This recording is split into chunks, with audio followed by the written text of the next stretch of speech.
Sister பிஸியா இருக்கிறீங்களா? வணக்கம் அண்ணா. வணக்கம் பிஸியா இருக்கிறேன். சிஸ்டர். ஓகே. இன்னைக்கு நம்ம திருக்குரான் 2வது அத்தியாயத்தில் 116ல இருந்து பார்க்க போறோம் சிஸ்டர். 116 படிங்க. ம்.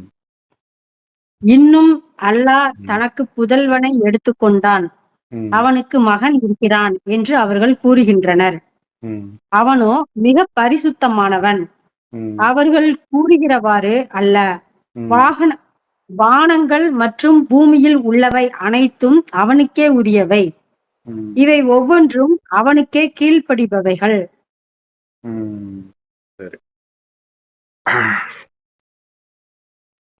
ஸோ இங்க அல்லாஹ் புதல்வனை எடுத்துக்கொண்டான்றது குமாரன், பிதா கடவுள் அல்லாஹ், குமாரன் இயேசு அப்படின்ட்டு அவங்க சொல்லுவாங்க இல்லையா? ஸோ அப்படி கிடையாது அப்படின்னு ஒரு வார்த்தை இங்க வருது. ஸோ இதை வச்சுதான் முஸ்லிம்கள் அவர் நமக்கு அப்பாவே கிடையாது அப்படின்னு சொல்றாங்க. இங்க என்னன்னா, இதுல புரிஞ்சிக்க வேண்டிய விஷயம், அவரு மட்டும் எனக்கு குழந்தை கிடையாது, ஒட்டுமொத்த எல்லாரும் என்னுடைய படைப்புகள் தான்ட்டு அவர் சொல்றாரு. ஸ்பெசிபிக்கா ஒருத்தர் மட்டும் என்னுடைய படைப்பு கிடையாதுன்னு அந்த அர்த்தத்துல சொல்றாரு. இவங்க அதை புரிஞ்சிக்காம அவரு அவங்க புதல்வனை எடுத்துக்கொண்டான்னு சொல்றாங்க. அவனோ மிக பரிசுத்தமானவன். அடுத்தது அல்லன்னு வருது பிராக்கெட்ல, அவர்கள் கூறுகிறவாறு அல்ல அப்படின்னு அதை புரிஞ்சுக்கிறதுக்கு ட்ரை பண்ணி இயேசுவை கடவுள் ஸ்தானத்தில் வைக்க கூடாதுன்றதுக்காக இவங்க இப்படி பண்ணியிருக்கிறாங்க. இயேசு கடவுள் கிடையாதுதான், அது வேற விஷயம். ஆனால் இயேசு கடவுளுடைய குழந்தையா அப்படின்னா குழந்தைதான். ஆனா அவர் மட்டும்தான் கடவுளுடைய குழந்தையா அப்படின்னா கிடையாது, எல்லாருமே அவருடைய குழந்தை தான். ஸோ அததான் இங்க வானங்கள் பூமியில் உள்ளவை எல்லாமே அவனுக்கே உரியவை, ஒவ்வொன்றும் அவனுக்கே கீழ்ப்படிப்பவைகள் அப்படின்ட்டு எடுத்துட்டு வராங்க. இங்க இன்னொரு முக்கியமான விஷயம் என்னன்னா, படைப்பவரை வணங்குவோம், படைப்பை வணங்க மாட்டோன்றது முஸ்லிம்களுடைய ஒரு முக்கியமான கொள்கை, நல்ல கொள்கையும் கூட இல்லையா? கடவுளை வணங்கணுமே தவிர கடவுளால படைக்கப்பட்டதை வணங்கக்கூடாது அப்படிங்கிறது. இப்ப இங்க கடவுளால படைக்கப்பட்டதுன்ற போது இங்க எல்லாமே அவனுடைய படைப்புகள்னு வந்துருது இல்லையா? அப்ப எதையுமே வணங்கக்கூடாது அவரை தவிர அப்படிங்கிற. ஸோ இது கரெக்டு தான், அவரை தவிர யாரையும் வணங்கக்கூடாதுன்றது கரெக்டு தான். அதுல மனுஷகுமாரன் அப்படின்ட்டு வருது இல்லையா? அவருடைய குழந்தைகளில் மனிதனில் அவர் குமாரன் அப்படின்னு சொல்லப்படுது.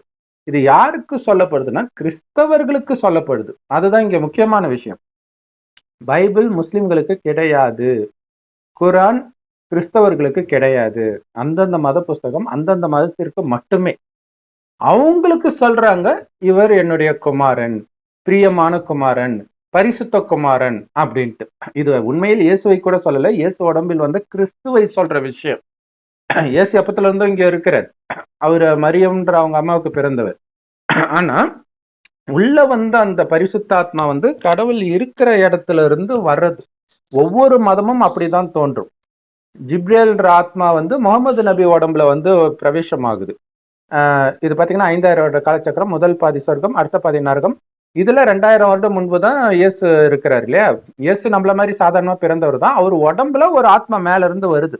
மதத்தை ஸ்தாபனை பண்ற எல்லா ஆத்மாவும் மேல இருந்து டைரக்டா வரும், கர்ப்பத்தில் பிறக்காது, ஏன்னா ஞானம் மறந்துடும். அதனால அதே மாதிரி முகமது நபி உடம்புல ஜிப்ரேல் வருது, அதே மாதிரி சித்தார்த்தன்றவருடைய உடம்புல புத்தருடைய ஆத்மா வருது. ஸோ அந்த ஆத்மாக்கள் எல்லாமே அந்த டைம் மட்டும் பரிசுத்தமா இருக்கும், அவங்க உடம்புல இருக்கிற வரைக்கும். அவங்க இறந்த பிறகு அவங்க எப்படி இன்னொரு உடலை எடுப்பார்களோ அதே மாதிரி இந்த ஆத்மா போய் தனியா உடம்பு எடுக்கும், அவ்வளவுதான். அதுக்கும் இவங்களுக்கும் கணக்கு இருக்காது அதுக்கப்புறம்.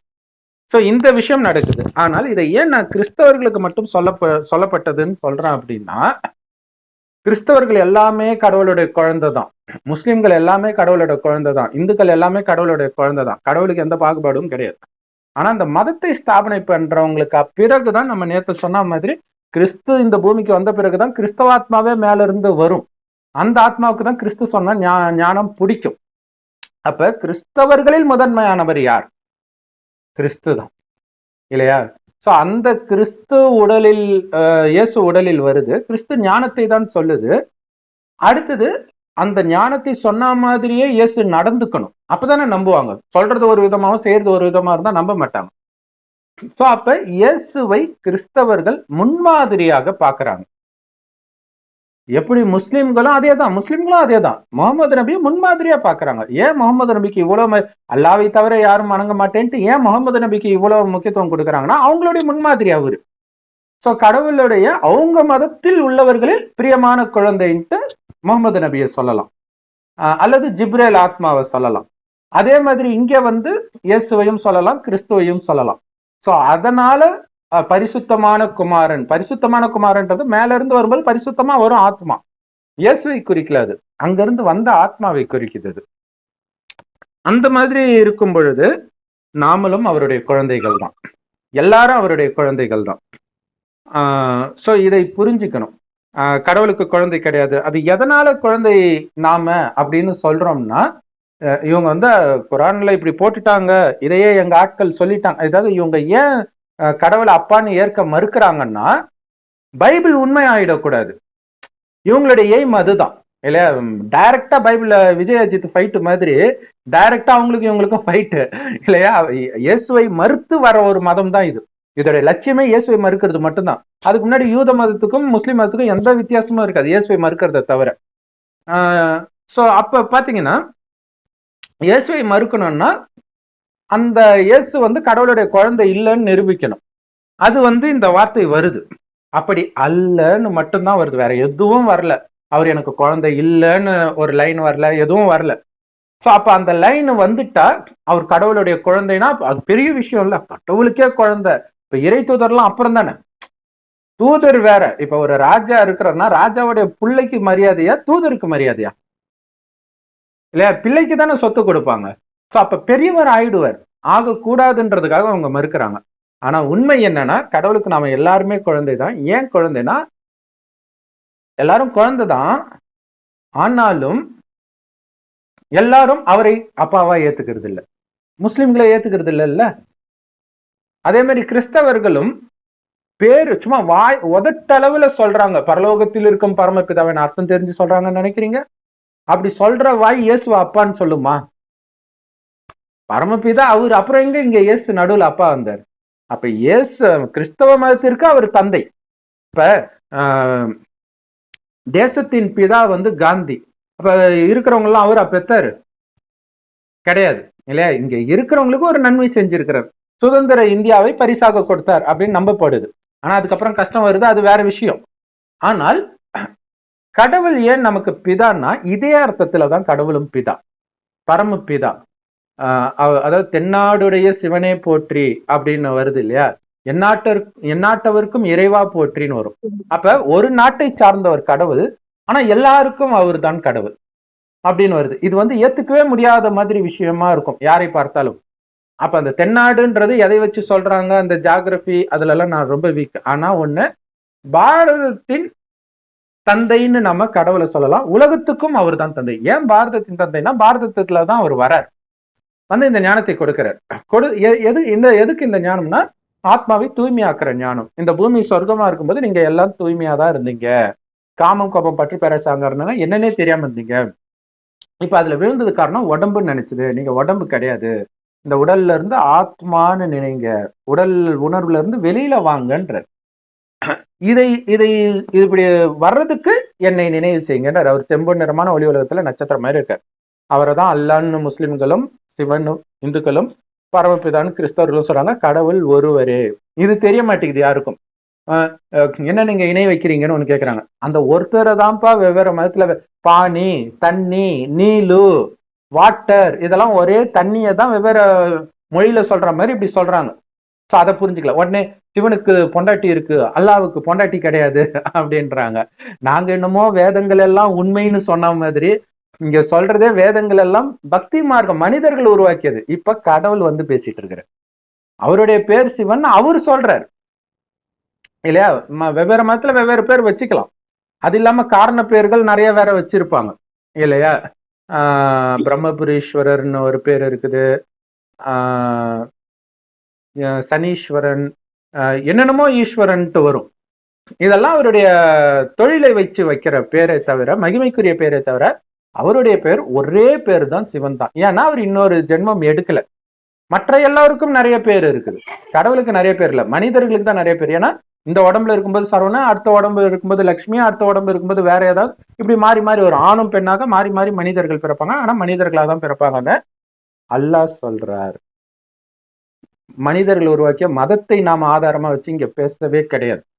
கடவுள் கொடுக்கிற ஞானத்தை வச்சுதான் நம்ம பைபிளுக்கும் சரி, குரானுக்கும் சரி, ராமாயணத்துக்கும் சரி, மகாபாரதத்துக்கும் சரி, எல்லாத்துக்கும் நம்ம விளக்கம் கொடுக்கிறோம்.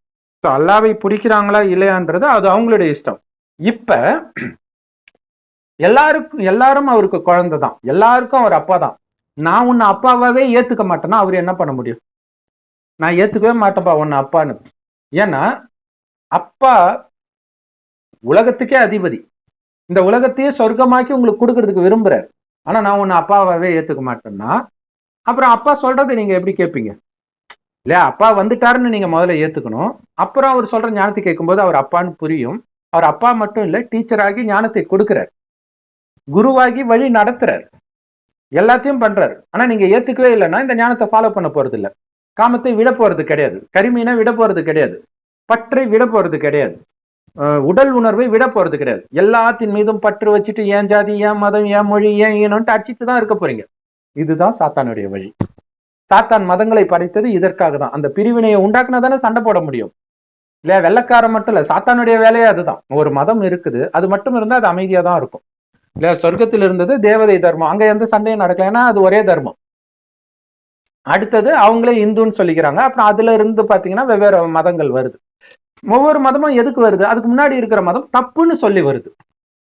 அப்ப எப்படி வரும்? அப்ப எப்படி ஒற்றுமையா இருக்க முடியும்? கண்டிப்பா சண்டை வரதான் செய்யும். சோ இதுதான் சாத்தானுடைய. அப்ப சாத்தானுக்கே சமாப்தி, அதாவது முடிவு கட்டினாதான் அமைதி வரும். அந்த அமைதி சொர்க்கத்தில் தான் வரும். அந்த சொர்க்கத்துக்கு போனா நீங்க இறைவனுடைய வழியை பிடிச்சாதான் போக முடியும். இறைவனுடைய வழி என்ன? ஆத்மானு வந்து என்னை நினைவு செஞ்சுக்கிட்டே இருந்தீங்கன்னா, இறைவன் எப்படி அமைதி கடலாக, அன்பு கடலாக, ஆனந்த கடலாக, தூய்மை கடலாக இருக்காரோ அதே மாதிரி நீங்க ஆவீங்கன்னு சொல்றேன். யாருக்கு சொல்றாரு? குழந்தைங்களுக்கு சொல்றேன். குழந்தைங்களுக்கு சொல்றேன். யாரு குழந்தை? எல்லாரும் தான் குழந்தை, ஆனா எல்லாரும் கேட்கறது இல்ல.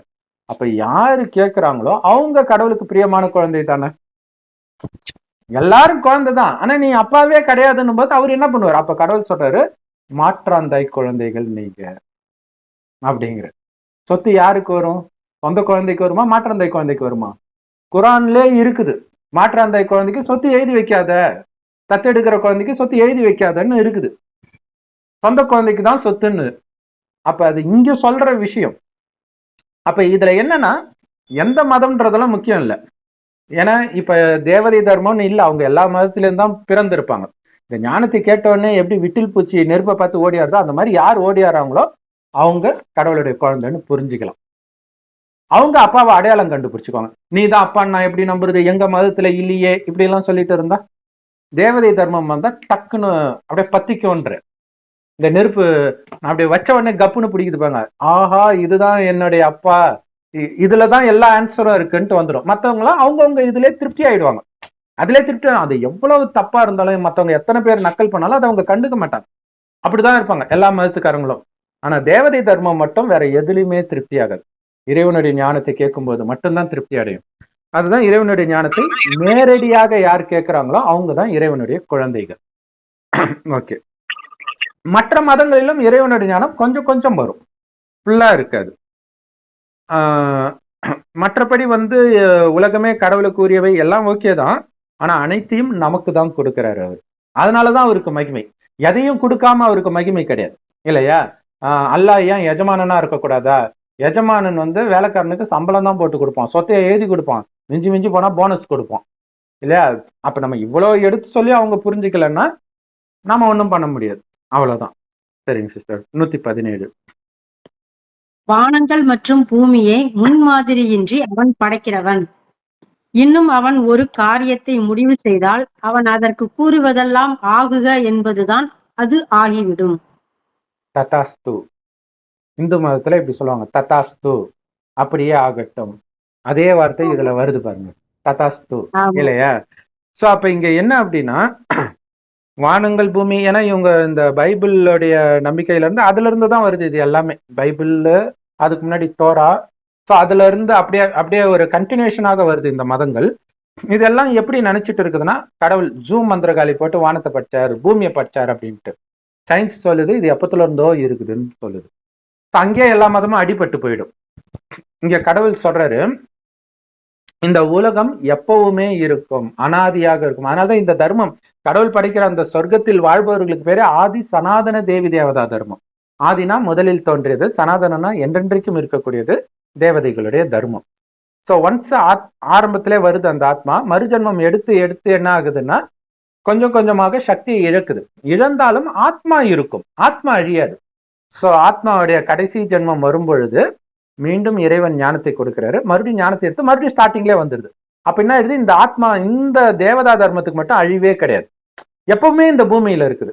மற்ற தர்மத்து ஆத்மாக்கள் என்ன பண்ணணும்னா, எல்லா ஆத்மாவே உலக அழியும் போது மேல போயிடும், தேவதைகள் உட்பட. ஆனா ஞானத்தை எடுத்தவர்கள் உடனே வந்துருவாங்க, போறதும் தெரியாது வரதும் தெரியாது. மற்றவர்கள் மேலே போய் கடவுள் இருக்கிற இடத்துல தான் இருப்பாங்க, ஆனா சுயநினைவு இருக்காது, அப்படியே ஒரு தூங்கிட்டு இருப்பாங்க, ஒரு சமாதி நிலை, சமாதி ஒரு இறந்த நிலை மாதிரி தான். அதுக்கப்புறம் அந்தந்த மதங்கள் வரும்போதுதான் மறுபடியும் வரும், அந்த மத தலைவர் வரும்போதுதான் மற்ற தர்மத்து ஆத்மாக்கள் வருவாங்க. இப்ப இது எப்பவுமே இருக்குது. இந்த காலச்சக்கரம் எப்ப ஆரம்பிச்சதுன்னு யாராலையும் சொல்ல முடியாதுன்ற, எப்ப முடியும் யாராலையும் சொல்ல முடியாது, ஏன்னா முடிவே கிடையாது, நோ எண்ட் கார்டுன்றாங்களே, அப்படிதான் இது தொடர்ந்து சுத்திக்கிட்டே இருக்கும். இதுதான் கிருஷ்ணர் கையில சுத்துற அந்த சுயதரிசன சக்கரம். அப்படின்னா ஆத்மா இங்க எப்படி இந்து மதத்துல இவனை கொன்றாயே அப்படி எல்லாம் காட்டுவாங்க இல்லையா, ஒரு மகிமை பாடுற பாட்டுன்ட்டு, இவனை கொன்றாய், அதனால நமக்கு என்ன லாபம்? அது உண்மையில அது மகிமை கிடையாது, கொலை பண்றதா கடவுளுடைய வேலை. அந்த மாதிரி ஒரு விஷயம் தான் இது. முன்மாதிரியின்றி வானத்தையும் பூமியையும் படைத்தார் அப்படின்னு சொல்றதும் அவருடைய மகிமை கிடையாது. அவரு இந்த மாதிரி வானத்தையும் பூமியும் படைக்கல, இது எப்பவுமே இருக்குது. அவர் என்ன பண்றாருன்னா, ஒழுங்கீனமா இருக்கக்கூடிய உலகத்தை ஒழுங்காக மாற்றி அமைக்கிறார். நீங்க எல்லா மதத்திலையும் பாருங்க, அதுதானே இருக்குது. அப்பா அம்மாவுக்கு மரியாதை கொடுக்கணும், சகோதரர்களுக்கு மரியாதை கொடுக்கணும், விட்டு கொடுக்கணும், ஒரு கணத்துல இருந்தா இன்னொரு கணத்துல வாங்கிக்கணும். எந்த மதத்தை எடுங்க இதுதான் இருக்கும். கீதையில மட்டும் இப்ப சொல்ற இந்த யோகமும் கலந்து இருக்கும். இறைவனை நட்சத்திரம் மாதிரி, அதுவும் நட்சத்திரம் மாதிரி நினைக்கணும்னு இருக்காது, என்னிடம் சரணடைன்னு இருக்கும். மற்றபடி இந்த ஏன்னா நம்மளுடைய குணம் மோசமாகும் போதுதான் இயற்கை சீற்றம் வருது. சொர்க்கத்துல எந்த இயற்கை சீற்றமும் வராது. கரெக்டா நைட்டு 12 மணிக்கு மழை பெய்ய ஆரம்பிக்கும், 2 மணிக்கு முடிஞ்சிடும், ஷார்ப்பா மணி அடிச்ச மாதிரி. அந்த நேரம் இவங்க தூங்கிடுவாங்க.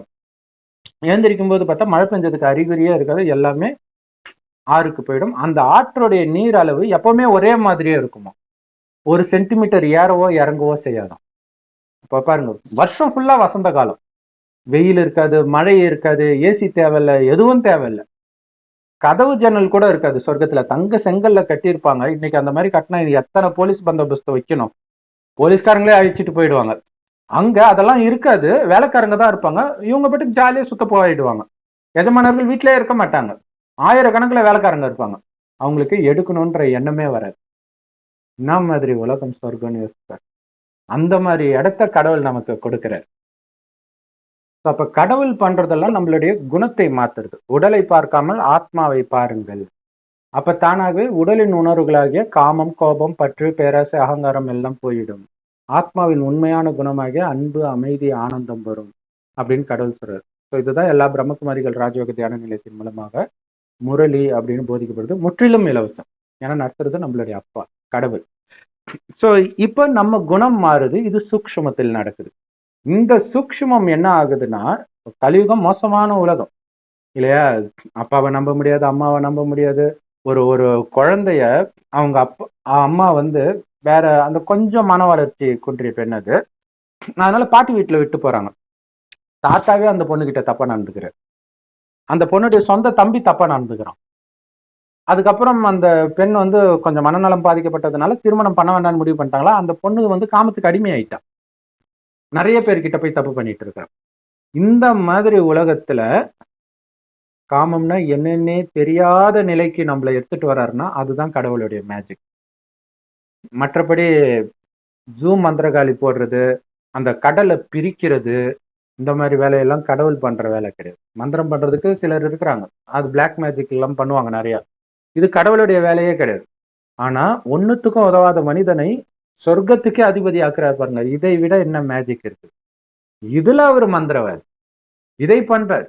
இந்த பஞ்ச தத்துவத்தினால இந்த உடம்புடைய இச்சைகளுக்கு அடிமையா இருக்கிற மனிதனை இந்த பஞ்ச தத்துவ உடலுக்கு எஜமானன் ஆக்குறாரு பாருங்க. நான் சொல்றதான் நீ பார்க்கணும், நான் சொல்றதான் கேட்கணும், உடல் உணர்வு சொல்றதெல்லாம் நான் கேட்க முடியாதுன்னு ஆத்மாவை ராஜாவாக்குறாரு. இப்ப இதுதான் சுயராஜ்ய அதிகாரின்னு.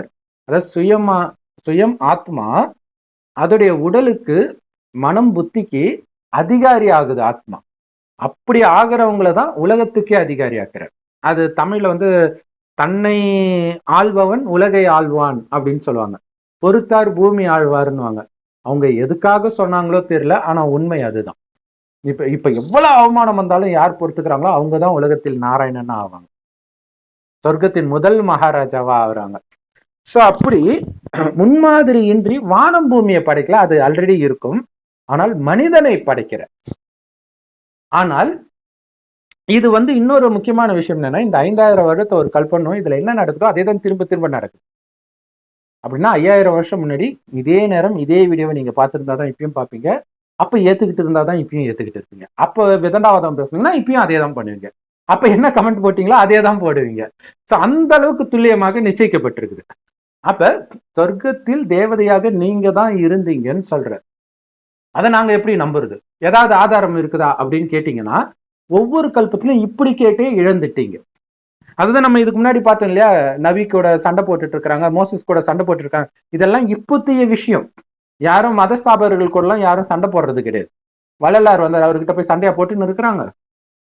ராகவேந்திரர் வந்தார், அவர் கூட சண்டையா போட்டுன்னு இருக்கிறாங்க. யாரும் அவங்க கொடுக்குற கொள்கைக்கெல்லாம் யாரும் சண்டை போட மாட்டாங்க. இப்ப நடக்கிற விஷயம் ஏன்? ஏன்னா காமத்தை விட சொல்றோமே. விட்டுருவாங்களா மனிதர்கள்? கரிமீனை விட சொன்னாலே போடா மதமும் வேணாம் கடவுளும் வேணான்னு ஓடுவாங்க. காம வேண்டாம்னா எவன் விடுவான்? ஆனா குழந்தை தான் கேட்கும். அவர் சொல்றத அந்த குழந்தை தான் கேட்கும். அந்த குழந்தைக்கு தான் சொர்க்கத்தின் அதிபதி ஆக்குற.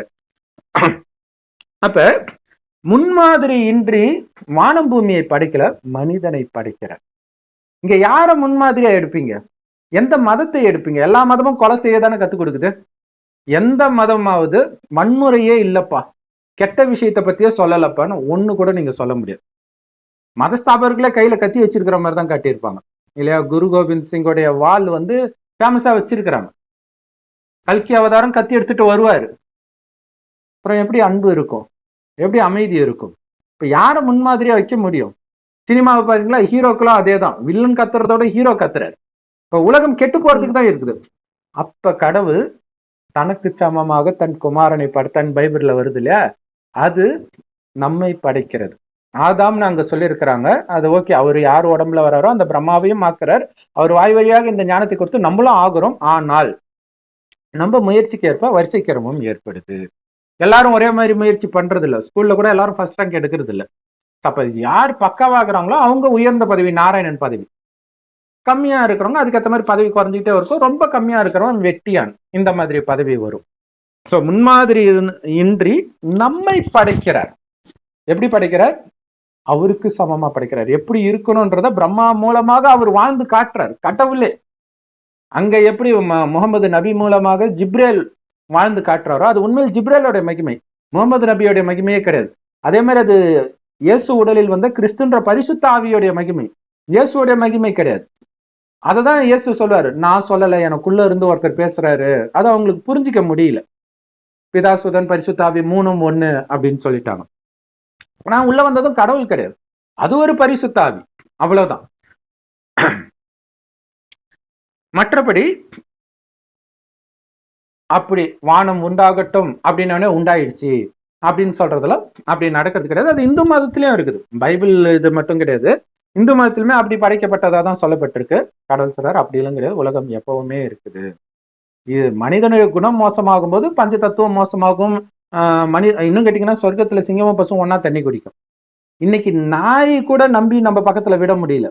நாய் எத்தனை பேரை கட்சி கொதறி எடுக்கிறது இப்பதான் ரொம்ப அதிகமாகுது, பாக்குறோம். மாடு முற்றதை பாக்குறோம். மனிதன் இச்சைக்கு அடிமையாக அடிமையாக அவன் உடம்புல துர்நாற்றம் வீசும். அது இல்லாம பஞ்ச தத்துவம், அந்த பயங்கரமான வெப்பம், இதெல்லாம் கூட அதோடைய குணத்தை, அசுர குணத்தை தூண்டுது. இது இல்லாம மனிதனுடைய அசுர குணம் மனிதனை மட்டும் இல்ல விலங்குகளையும் பாதிக்கும். இதெல்லாம் சேர்ந்துதான் ஆப்பு வைக்குது. அதுக்குதான் கடவுள் சொல்றார் அமைதியாக இருங்க, என்ன ஆனாலும் அமைதியா இருங்க. இந்த உடலுணர்வுக்கு முக்கியத்துவமே கொடுக்காதீங்க. உடல் உணர்வை வெல்லுங்கள்ன்ற, கண்டுக்காம விடுறதுல வென்று விடுங்கள். ஆத்மா சொல்றதை கேட்கிற வேலைக்காரனா தான் இருக்கணும் இந்த உடம்பு. பரமாத்மா அல்லாஹ் சொல்வதை கேட்கும் வேலைக்காரனாக ஆத்மா இருக்கணும். ஏன்னா இப்ப ஆத்மாவுக்கு முன்மாதிரி கிடையாது. அல்லாஹ் சொல்றத கண்ணை மூடிட்டு ஃபாலோ பண்ணு. உன் புத்தியோ மதங்கள் சொன்னதையோ அல்லது பெரிய பெரிய அறிஞர்கள் சொன்னதோ எவனும் அறிஞன் கிடையாது. கலியுகத்துல இருக்கிற எல்லாம் முட்டாள் தான். அதுக்கு பேர் தான் கலியுகமே. கலியுகம்னாலே என்ன அர்த்தம்? புத்தியற்றவர்களுடைய யுகம் தான் கலியுகம். புத்திசாலிகளின் யுகம் சத்யுகம். அதுதான் சொர்க்கம் ஆரம்பத்துல. ஆனா அவங்களே கடவுள் கிடையாது. அவங்கள அப்படி மாத்தினவர் தான் கடவுள். இவங்க படைப்புகள். இந்த படைப்பை இந்துக்கள் வழிபடுறாங்க. இந்த படைப்பை படைப்பை வணங்கக்கூடாதுன்றதுடைய அர்த்தம் இதுதான். அப்ப இவங்களை அல்லாஹ் படைத்தாருன்ற அர்த்தத்துல அவங்க சொல்லல. தேவதைகளை வழிபடுறது இல்லை. ஏன்னா அங்க பைபிள்ல பாத்தீங்கன்னா தேவதை சிலையெல்லாம் உடைக்கிறது, விக்கிரக வழிபாட்டை உடைக்கிறது, அது கண்ணை மூடிட்டு ஃபாலோ பண்றாங்களே தவிர இதுதான் அல்லாஹ்வின் அற்புதமான படைப்புன்னு தெரிஞ்சிருந்தா அவங்க உடைக்க மாட்டாங்க. ஏன் உடைக்க மாட்டாங்க? ஏன்னா இப்ப இயேசு எடுத்துக்கிறீங்கன்னா இயேசுக்கு எவ்வளவு மரியாதை கொடுக்குறாங்க இல்லையா? ஆனா அவரே நரகத்துல தான் வர. இப்ப சொர்க்கத்துல வந்தவங்க அவரை விட உயர்ந்தவங்கல்ல. அப்ப அவரை விட அதிக மரியாதையில கொடுத்துருப்பாங்க. அவங்களுக்கு அது தெரியல. படைப்பு தான், ஆனா கடவுளுடைய நேரடி படைப்பு. அந்த படைப்பு கொஞ்சம் கொஞ்சம் கொஞ்சம் கொஞ்சமாக சக்தி இழந்து இன்னைக்கு இருக்கிற மாதிரி ஆயிட்டோம். அப்படி இருக்கிறவங்கள தான் மீண்டும் உயர்வானவர்களாக மாத்துற.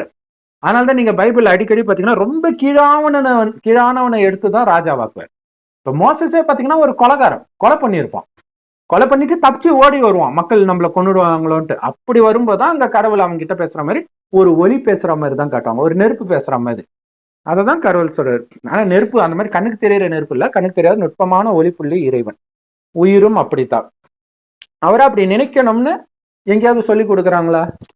கிடையாது. அப்ப எப்படி நீங்க கடவுளை நினைப்பீங்க? அல்லாவை தவிர யாருக்கும் அடிபணிய மாட்டேன்னா அல்லாஹ் சொல்வதற்கு அடிபணிவேன்னு அர்த்தம். அல்லாவே எப்படி இருப்பாருன்னு தெரியாதப்ப அவர் வந்துட்டாருன்னு நீங்க எப்படி அடையாளம் கண்டுபிடிப்பீங்க? அவர் சொல்லும்போது தானே தெரியும், நான் வந்திருக்கிறேன், நான் இப்படி இருக்கிறேன், இப்படி எல்லாம் பண்ணுங்க, இப்ப நரகமாக இருக்குது. ஏன்னா சாத்தானுடைய பாதையை ஃபாலோ பண்ணிட்டு இருக்கிறீங்க. ஒரே வழிதான் கடவுளுடைய வழி, மற்ற எல்லாம் சாத்தானுடைய வழி. கடவுளுடைய வழி இறுதியில் கிடைக்குது. சோ அந்த சத்தியத்திற்கு தான் வெற்றி. சத்தியமே ஜெயத்தேன்ட்டு இந்தியாவில வச்சிருக்கிறாங்களே தேசிய கொடி கீழே. அந்த சத்தியமே ஜெயத்தை அர்த்தம் என்னன்னா வாய்மையே வெல்லும், சத்தியமே வெல்லும், சத்தியத்தின் பாதையே வெல்லும் கடைசியில. ஆனா இப்ப ஆட்டம் காணும். காமத்தை விடுனா எல்லாம் விட்டுட்டுலாம் வந்துட மாட்டாங்க, கூட்டம்லாம் இருக்காது. ஆனா கடைசியில பாத்தீங்கன்னா எல்லாமே அந்த உலக அழிவின் போது பாத்தீங்கன்னா இறைவனுடைய ஞானத்தை கேட்டவர்களுக்கு அந்த துர்மரணம் வராம இருக்கிறதெல்லாம் பார்க்கும்போது அவங்களுக்கு ஆச்சரியமா இருக்கும். அதை விட முக்கியம் அவங்களை சுத்தி இருக்கிறவங்களுக்கு எல்லாம் ஆகும், அவங்க குடும்பத்தாருக்கே ஆகும். ஏன்னா அவங்க ஞானத்தை கேட்கல, அதை கேட்டிருந்தாலும் ஃபாலோ பண்ணலன்னா என்ன பண்ண முடியும்? கடவுள் யாரையும் காப்பாற்ற போறது இல்லை, வழி கொடுத்துட்டாரு. ஃபாலோ பண்ணீங்கன்னா அதுவே உங்களுக்கு பாதுகாப்பு. வழி என்ன? அவருடைய நினைவிலே இருக்கணும், அவ்வளவுதான், வேற எதுவும் கிடையாது. பயந்துட்டு நினைக்கிறது இல்லை, அது பக்தி. பயந்துட்டு நினைக்கிறது பக்தி. ஐயோ என்னை காப்பாத்தல கிடையாது. அவரு என்னுடைய அப்பா, அந்த அன்புல நினைக்கிறீங்க, நினைச்சு அவரை மாதிரியே தூய்மையாக்குறீங்க. ஆகுனவனே அவரால் படைக்கப்பட்ட அந்த தூய்மையான உலகத்துக்கு அதிபதியாக உங்களை மாத்துறாருன்னா என்ன? இங்க போயிட்டு இங்க பிறவி எடுப்போம். கடவுள் வரமாட்டார், ஆனா அது எல்லாமே ஆட்டோமேட்டிக்காவே நடக்குது. ஸோ இதுதான் இதுல ஒளிஞ்சிருக்கிற ரகசியம். Okay sister. 118. மேலும் நபியே, உம்முடைய நபித்துவத்தை பற்றி அல்லாஹ் பேச வேண்டாமா? அல்லாஹ் எங்களுடன் பேச வேண்டாமா? அல்லது எங்களிடம் ஒரு அத்தாட்சி வர வேண்டாமா என அறியாதவர்கள் கூறுகின்றனர். இவ்வாறே இவர்களுக்கு முன்னிருந்தவர்களும் இவர்களின் கூற்றை போன்றே கூறினார்கள். இவர்களுடைய இதயங்கள் அவர்களின் இதயங்களுக்கு ஒப்பாகிவிட்டன. உறுதி கொள்ளும் சமூகத்தாருக்கு நம்முடைய அத்தாட்சிகளை திட்டமாக நாம் தெளிவாக்கி இருக்கிறோம். இதை யோசிச்சு பாருங்க, இது யாருக்காவது பொருந்துமா? இப்ப முஸ்லிம் மதத்திற்கோ இந்து மதத்திற்கோ அல்லது கிறிஸ்தவ மதத்திற்கோ ஒருத்தவங்க மாறுறாங்கன்னு வச்சுங்களேன், அவர் எங்க கிட்ட பேசினாரா அப்படின்னு யாராவது கேட்கறாங்களா? நோய் சரியாயிடுச்சா உடனே போயிடுவாங்க, இல்ல கல்யாணத்துக்காக மாறுவாங்க. யாரும் இங்க கேட்கறது கிடையாது. ஆனா எங்க கேட்கறாங்கன்னா நம்ம கிட்ட கேட்கறாங்க. ஏன்னா நம்ம தான் சொல்றோம் கடவுள் இங்க வந்திருக்காரு. கடவுள் வந்திருக்காரா? எங்க கடவுள் எங்க கிட்ட பேச சொல்லு, அது நான் உங்ககிட்ட மட்டும்தான் பேசுவாரா? இங்க இவரு ஒன்னும் கடவுள் என்கிட்ட பேசுறாருன்னு நபி சொல்லல, இயேசு சொல்லல. ஜிப்ரேல் ஒரு ஆத்மா பேசுது, அவ்வளவுதான். கிறிஸ்துன்னு ஒரு ஆத்மா பேசுது, அவ்வளவுதான். கடவுள் பேசுறாருன்னு யாருமே சொல்லல. நாம தான் சொல்றோம் கடவுள் இங்க வந்து பேசிட்டு இருக்காரு. இப்ப கேட்பாங்க, ஏன் எங்க கிட்ட வந்து பேச சொல்லு? எனக்கு தெரிஞ்ச ஒரு வள்ளலார் பக்தர், தீவிர பக்தர், யோ, சிவபெருமான வந்து என்கிட்ட பேச சொல்லு. அவர் வள்ளலாரை ஏத்துக்குவாராம், மனுஷனை ஏத்துக்குவாராம், ஆனா கடவுளை ஏத்துக்க மாட்டாராம். என்ன பண்ண முடியும் நம்மளால? அதுதான் சொல்றாங்க, ஒரு ஏதாவது ஒண்ணு பண்ண வையா அப்படின்னா. ஸோ பைபிள்ல இருக்கும். அதே மாதிரி வந்து ஒரு மாட்டை வெட்டி இதை தீப்பிடிக்க வையின்ட்டு எலியான்னு ஒரு தீர்க்கதரிசி சொல்லுவான். மற்ற தீர்க்கதரிசிகள்லாம் வந்து ஒன்றும் பண்ண முடியாது. அவன் அதே மாதிரி மாட்டை வெட்டி அதில் தண்ணியெல்லாம் ஊற்றி பண்ணி எரிய வைப்பான். உடனே நீதான் இறைவனுடையவன் அப்படின்வாங்க. இந்த மேஜிக்லாம் கடவுள் பண்ண மாட்டேன். அது ஃபுல்லா மேஜிக்கா தான் இருக்கும். எல்லா மதத்திலுமே இந்த மாதிரி மேஜிக் இருக்கும். இந்த மாதிரி மேஜிக் பண்றதெல்லாம் கடவுளுடைய வேலை இல்லை, அது பக்தியுடைய வேலை. ஏன்னா கடவுள் வர வரைக்கும் மனிதனுக்கு எதன் மீதாவது நம்பிக்கை இருக்கணும்ல, அதுக்காக கொடுக்கப்பட்ட விஷயங்கள். ஸோ இப்போ பிள்ளையார் பால் குடிக்கிறாருன்னு வருது, பைபிள்ல இருந்து எண்ணெய் ஊத்திக்கிட்டே இருக்குதுன்னு வருது. இது மாதிரி நிறைய விஷயங்கள் வருது. அற்புதத்தை நம்பியாவது நீ ஏதோ ஒரு நம்பிக்கையில இரு, இல்லாட்டினா ரொம்ப கெட்டு போயிடும் உலகம்.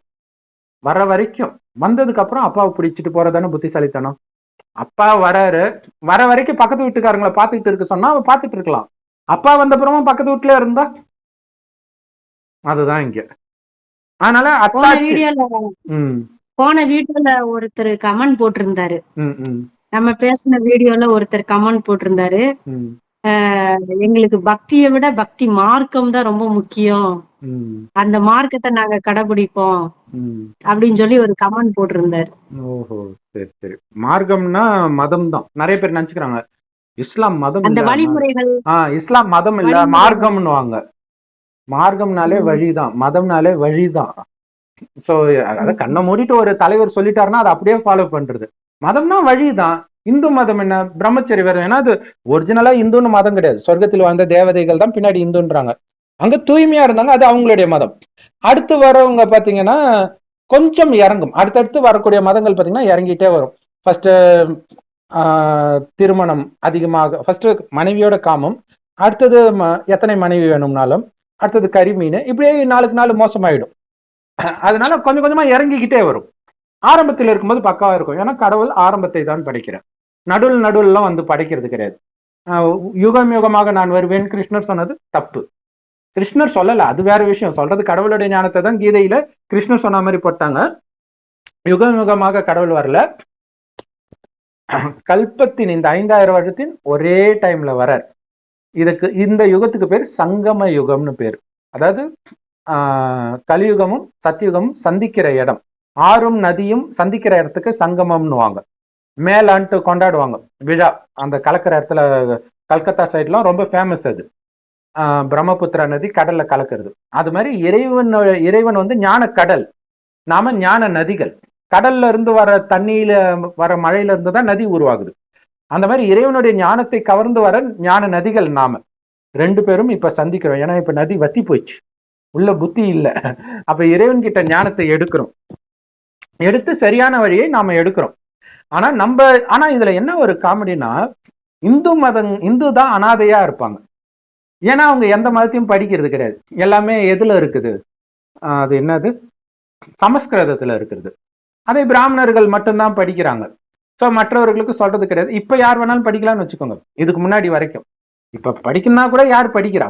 எல்லாமே அற்புதத்தை தேடி தானே இருக்காங்க. இந்த மந்திரத்தை சொன்னா இது நடக்குமா, இதான் ஓடிட்டு இருக்குது இல்லையா? ஏன் ஒரு சிலர் ஃபேமஸா இருக்கிறாங்க ஆன்மீகவாதிகள்னா, இந்த பரிகாரம் பண்ணா இது நடக்கும், இதுலதான் எல்லாருமே விழுந்து கிடக்குறாங்க. எந்த மதத்தை சார்ந்தவரா இருந்தாலும் சரி, அவங்க வீட்டுல ஒருத்தர் மரணப்படுக்கையில இருக்கிறாங்கன்னா, இந்த இடத்துல போய் நீ ஒரு மந்திரம் சொல்லுவாங்க, அங்க போய் நின்னா சரியாயிடும்னா போவாங்களா? போக மாட்டாங்க. அவன் எந்த மதமா இருக்கட்டும், எவ்வளவு வெறி பிடிச்ச ஒரு மத வெறியனா இருக்கட்டும், அந்த நேரம் உயிர் பழைச்சா போதும்ட்டு போவோம். இதுலதான் மதம் மாறுறதே மெயினா. சோ இதெல்லாம் நடக்கும். ஆனா இறைவன் சொல்றார், நீ செய்த பாவத்திற்கான தண்டனையை நீ அனுபவிச்சுதான் ஆகணும். அதுல இருந்து தப்பிக்கிறதுக்கு வழி, இறைவனை நினைச்சு நீ பாவத்தை அழிச்சுக்கோ முடிஞ்ச அளவுக்கு. மீதி இருக்கிறது நோய் வரும். நீ பாட்டுக்கு அந்த நேரம் படுக்கையா இருக்க, அப்பாடா இறைவனை நினைக்கிறதுக்கு நமக்கு ஒரு வாய்ப்பு கிடைச்சது, நீ இறைவனை நினைச்சிட்டு அப்படின்னு கடவுள் சொல்றாரு. அதனால என்கிட்ட வந்து பேச வேண்டியதானன்ற விஷயம்லாம் இங்க கேட்கறாங்க. ஏன்னா இங்க வந்து கரிமீனை விடணும்னு, அப்ப எதுக்கு கடவுள் படைச்சார்? ரொம்ப புத்திசாலித்தனமாலாம் பேசுவாங்க தெரியுமா இதை பத்தி. வெளிநாட்டுல அங்கேயும் வீகன் இருக்குது. வீகன்னா அவங்க வந்து விலங்குகள் சம்மந்தப்பட்ட எதையுமே சாப்பிட மாட்டாங்க. அப்ப அங்க கேக்குறான், டேய் நாங்க வந்து கரிமீன் சாப்பிட்றவங்க இருக்கிறதுனாலதான் ஆடு மாடே நாங்க வளர்க்குறோம், இல்லாட்டினா வளர்க்கவே மாட்டாங்க. புத்திசாலித்தனமா பதில் சொல்றாரு பாருங்க சாத்தான், இல்லையா? அப்ப நாங்க வளர்க்குறோம்ல, சாப்பிடலன்னா அதை நாங்க வளர்க்கவே மாட்டோமே, இப்படி எல்லாம் சொல்றது. அந்த நாக்கு ருசி அப்படி பேச வைக்குது, இல்லையா? இவன் வளர்க்கலன்னா அது எங்க இருக்குதோ அங்க வளர போகுது, இல்லையா? சரி, அடுத்தது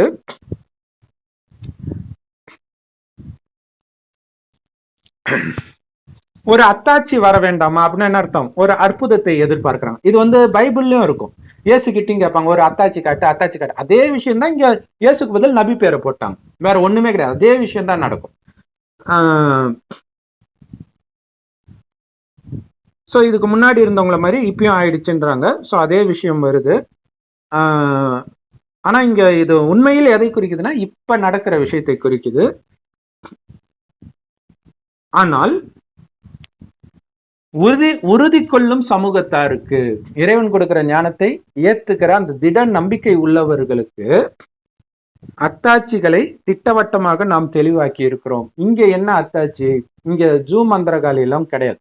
அற்புதங்களே சில சமயம் நடக்கும்னு வச்சுக்கோங்க, பட் மெயின் விஷயம் என்னன்னா நம்மளுடைய குணம் மாறுறது. அதுதானே பெரிய விஷயம். காமத்திலே மூழ்கி கடந்தவன் அந்த காமம்னா என்னன்னே தெரியாம இருந்தான். எதுக்கெடுத்தாலும் சுறுசுறுன்னு வெடிச்சு கோபப்பட்டவன் சொத்தை பிடிங்கி நடுத்தருல விட்டாலும் அமைதியா வரான்னா அது இல்ல மிகப்பெரிய மாற்றம், இல்லையா? இன்னைக்கு எல்லா மதத்துக்காரங்களும் கோர்ட்டுக்கு போறாங்கல்ல.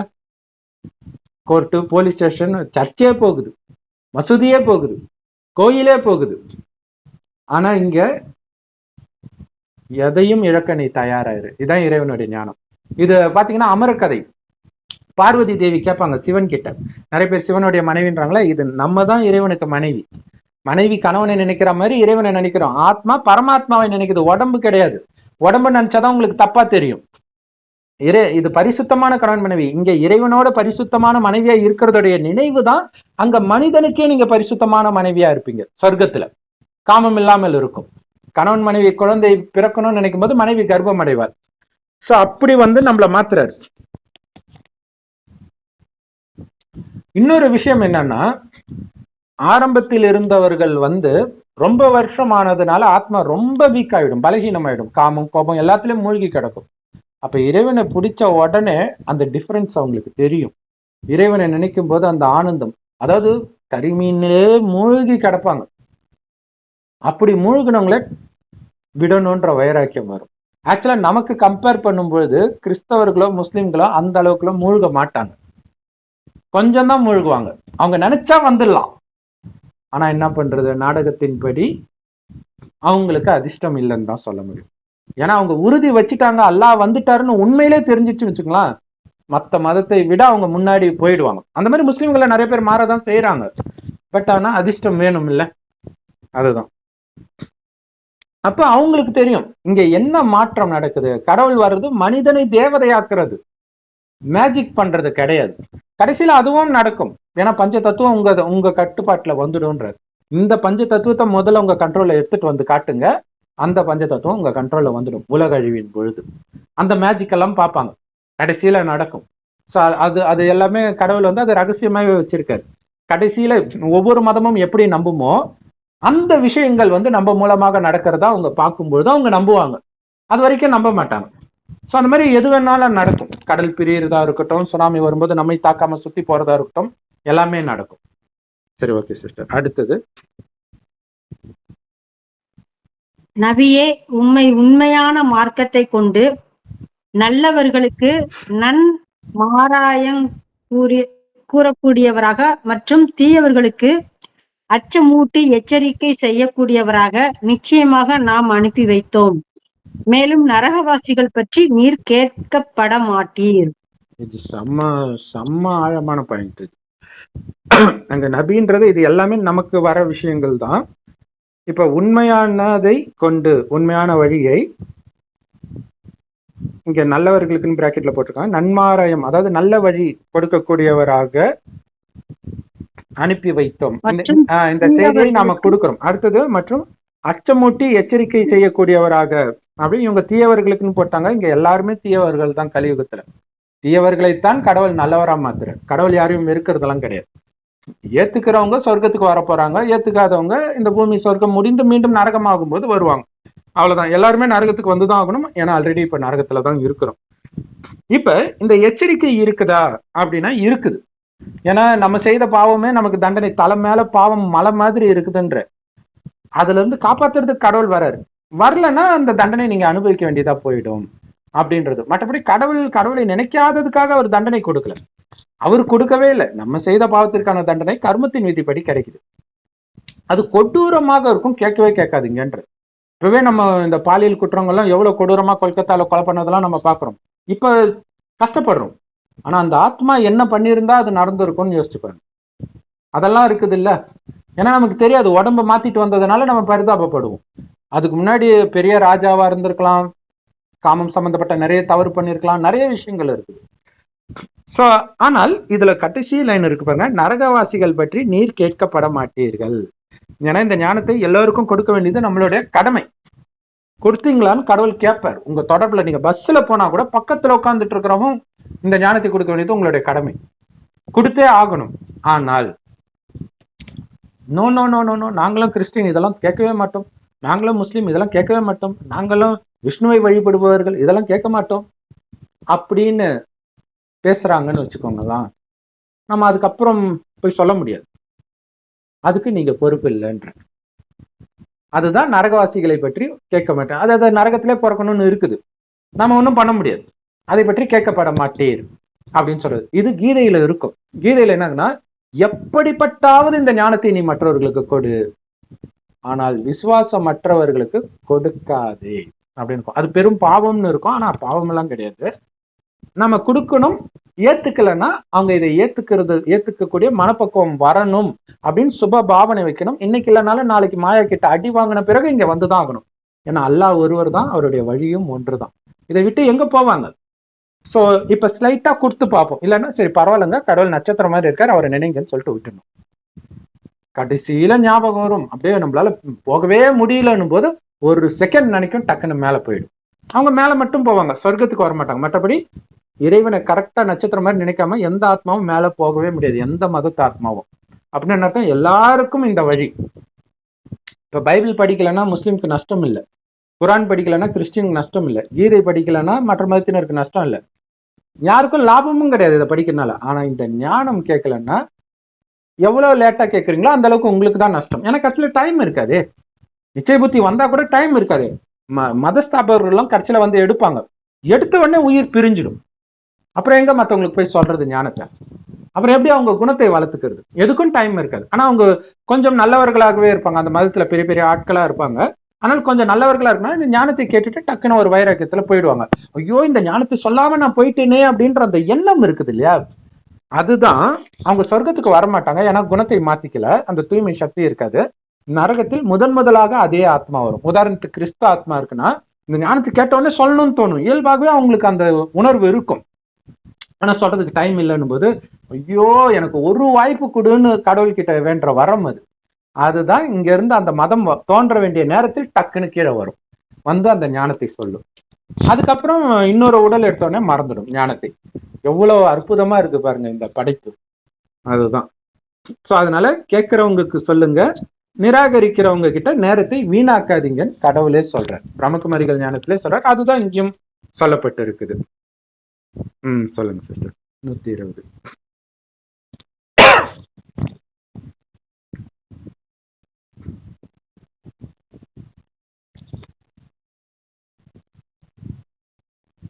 நபியே, யூதர்களும் கிறிஸ்தவர்களும் நீர் அவர்களுடைய மார்க்கத்தை பின்பற்றும் வரை உம்மை பற்றி அவர்கள் திருப்தி அடையவே மாட்டார்கள்.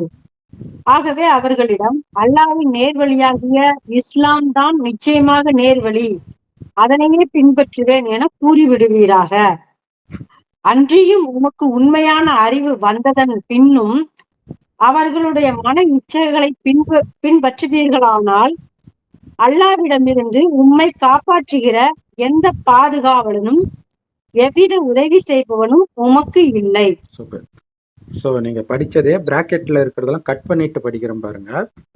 யூதர்களும் கிறிஸ்தவர்களும் நீர் அவர்களுடைய மார்க்கத்தை பின்பற்றும் வரை, இதுல முஸ்லிம்கள் இந்துக்கள் எல்லாருமே சேர்த்துக்கலாம், எல்லா மதத்தினரும் அவங்கவுங்க மதத்தை நீங்க ஃபாலோ பண்ணாதான் அவங்க திருப்தி அடைவாங்க. அல்லாவின் நேர்வழிதான் நிச்சயமாக நேர்வழி என சொல்லுங்கள். இல்லையா? கடவுள் கொடுக்கறது தான் நேர்வழி, மதங்கள் மதஸ்தாபர்கள் கொடுக்கறது நேர்வழி கிடையாது அப்படின்னு சொல்லுங்கள். இப்ப நம்ம கிட்ட பேசுற விஷயம் இது. சொல்லுங்கள். அன்றியும் உங்களுக்கு இந்த ஞானம் கிடைச்ச பிறகும் உங்க மன இச்சைகளை பின்பற்றுவீர்களானால், ஏன்னா மதங்கள் உங்க இச்சைக்கு தீனி போடுது. கறிமீன் சாப்பிடு, கல்யாணம் பண்ணு, எத்தனை வேணாலும் கல்யாணம் பண்ணிக்கோ, சொல்றது எது? மதம் தானே சொல்லுது. இங்க கடவுள் என்ன சொல்ற? மனைவியா இருந்தாலும் நீ இச்சையா பார்க்க கூட கூடாதுன்ற. இப்ப மன இச்சையை கட் பண்றது கடவுள். அப்ப கடவுளுடைய வழி இங்கதான் இருக்குது. ஆனா இது வந்தும் உன்னால இச்சையை விட முடியாம நீ போற அப்படின்னா உன்னை கடவுளாலும் காப்பாற்ற முடியாது. என் கையை கடவுள் கேரண்டி கொடுக்குறாரு. பஞ்ச தத்துவமும் உன்னை ஒன்றும் பண்ண முடியாது, இயற்கை சீற்றமும் ஒன்றும் பண்ண முடியாது, எதுவுமே பண்ண முடியாது, கேரண்டி கொடுக்குறாரு. உதாரணத்துக்கு இந்த ஞானத்தை கடவுள் ஒரு வயோதிகர் உடல்ல சொல்றாரு, அவருக்கு பிரம்மான்னு பேர் வைக்கிறார். அந்த பிரம்மாவுடைய வாய் வழியா இந்த ஞானத்தை கேட்கறவங்க தான் பிரம்மா மூலமாக கடவுளுடைய குழந்தைனால பிரம்மா குமார் குமாரிகள். அப்ப அந்த பிரம்மாவை கொலை செய்ய வராங்க. ஏன்னா இது ஆக்சுவலா பாகிஸ்தான் இந்தியா பிரியறதுக்கு முன்னாடி பாகிஸ்தான்ல தான் பிரம்மா உடல்ல இறைவன் வரார், அல்லாஹ் வரார். அப்ப அவரை கொலை பண்ண வராங்க. அவரை கொலை பண்றதுக்காக வரும் பொழுது அவருக்கு தெரியாது, அவன் எப்படியோ ஒளிஞ்சு வந்துட்டான், அவருடைய ரூமுக்கு வந்துட்டான். வந்த உடனே பார்த்தா ஜஸ்ட் வெறும் ஒளி தான் தெரியுது அவனுக்கு. அந்த கொலை பண்ண வந்தவனுக்கு ஒரு ஒளி தான் தெரியுது. அவன் அப்படியே ஷாக் ஆயிட்டான். அல்லாஹ் அப்படின்னு விழுந்துட்டான். ஒரு முஸ்லிம் தீவிரவாதி அல்லான்னு விழுந்துட்டான் அப்படியே. உடனே பிரம்மா பார்த்துட்டு அவனுக்கு சாப்பாடு போட்டு அனுப்புங்கன்ட்டு. எவ்வளவு சூப்பர் பாருங்க. அதுதான் இந்த கருணையின் உச்சம். கொலை பண்றவனை போலீஸ்க்கு புடிச்சு கொடுக்காம சாப்பாடு போட்டு அனுப்புங்க. சோ இது காரணம் என்னன்னா கடவுள் கேரண்டி கொடுக்கிறாரு ஒண்ணுமே ஆகாதுன்ட்டு. இதே மாதிரி நிறைய சகோதரிகள் தனியாலும் அந்த காலத்துல எல்லாம் பாத்தீங்கன்னா பஸ் வசதி இருக்காது, கிராமத்துக்குள்ள போகணும்னா காட்டெல்லாம் கடந்து போகணும், பின்னாடியே ஃபாலோ பண்ணிட்டே வருவானுங்க. அந்த உங்களுக்கு தெரியும் அங்கெல்லாம் அந்த பேண்ட் பூலாந்தேவி இருந்த இடம்லாம் வழியிலே கொள்ளடிக்கிறவங்களாம் இருப்பாங்க. ஸோ அந்த மாதிரி இடத்த ஒரு சிஸ்டர் போயிட்டு இருக்கிறாங்க, ஃபாலோ பண்ணிட்டே வராங்க. வந்ததுக்கு அப்புறம் கொஞ்ச நேரம் கழிச்சு நின்றுடுறாங்க. அதுக்கு அடுத்தது திருடுறதுக்கு சென்டருக்கே வராங்க. அப்ப சென்டருக்கு வரும்போது அந்த சிஸ்டர் சொல்றாங்க, சரி நீங்க இங்க இருக்கலாம் எடுத்துட்டு போங்க, நாங்க உங்களை எதுவும் பண்ண மாட்டோம், போலீஸ்க்கெல்லாம் பிடிச்சி கொடுக்க மாட்டோம், சாப்பிட்டு நீங்க எடுத்துட்டு போங்க, எங்க கிட்ட எதுவும் இல்லை, நீங்க ஏதோ இருக்குதுன்னு நினைக்கிறீங்க, பரவாயில்ல, நீங்க முதல்ல சாப்பிடுங்கன்னு சாப்பாடு போடுறாங்க. அப்ப அந்த பிரம்மா போட்டோவை பாக்குறாங்க. இவர் யாரு அப்படின்னு கேக்குறாங்க. ஏன் அப்படி? இல்ல, நேத்து ஒரு சிஸ்டர் வந்தாங்க இதே மாதிரி வெள்ளை ட்ரெஸ் போட்டு, அவர் கூடவே இவர் வந்தாரு, இவர் சரீரம் விட்டுட்டாரு, சமீபமா நடந்தது இது. இவர் 1969 சரீரம் விட்டுட்டாரு. அதுக்கப்புறம் அல்லாஹ் இன்னொருத்தர் உடம்புல பேசிட்டு இருக்கிறாரு. சோ அப்ப அவர் சரீரம் விட்ட பிறகும் அந்த பிரம்மா உடம்பு அவர் நல்லா வாட்ட சாட்டமா இருப்பார். அவர் வர்றதை பார்த்து இவங்க பயந்து போயிருக்கிறாங்க. இந்த மாதிரி நிறைய பேருக்கு அற்புதம் நடந்திருக்குது. ஆனா இதெல்லாம் எப்ப? நீ கடவுள் சொல்றதை ஃபாலோ பண்ணும்போது. அதே மாதிரி கடவுள் சொல்றாரு, காமத்துக்கு கணவன் உங்களை அனுமதிக்கலையா, வலுக்கட்டவன் நீங்க பாட்டுக்கு என் நினைவுல இருங்க, காளி ரூபம் அவன் முன்னாடி காட்சி தெரியும், அலறி அடிச்சுட்டு ரூமை விட்டு ஓடி போவான்ற. இவ்வளவும் நடக்கும் நீங்க இறைவனுடைய வழிபடி நடந்தா. இல்ல, எனக்கு காமம் ரொம்ப பிடிச்சிருக்குது, எங்க மதம் சொல்லுது, மதம் மாறுறது மெயினா அதுக்காக தான் மாறுறாங்களே இல்லையா? மதம் எதுக்காக மாறுறான்? அந்த மதத்துடைய பொண்ணோ பையனோ பிடிக்குது, அதுக்குதான் மாறுறாங்களே. இப்ப காமத்துக்காக தான் மாறுறாங்க, இச்சைக்காக தான் மாறுறாங்க. அப்ப சரி, இப்போ என் கையை விட்டுட்ட. ஸோ அதே மாதிரி பார்த்தீங்கன்னா 2001 குஜராத்தில் நிலநடுக்கம் வந்தது. ஸ்டேட்டே ஒரு மாதிரி, அதாவது இது வரைக்கும் நமக்கு தெரிஞ்சு இந்தியாவில் மிகப்பெரிய பேரழிவு அதுவாக தான் இருக்கும். ஆனால் அதுலேயே ஒரு பிரம்மகுமாரிக்கு கூட ஒன்றும் ஆகலை. ஸோ அதுதான் அதுலேயும் எவ்வளோ பக்காவாக இருந்தாங்கன்றதெல்லாம் இருக்குது இல்லையா?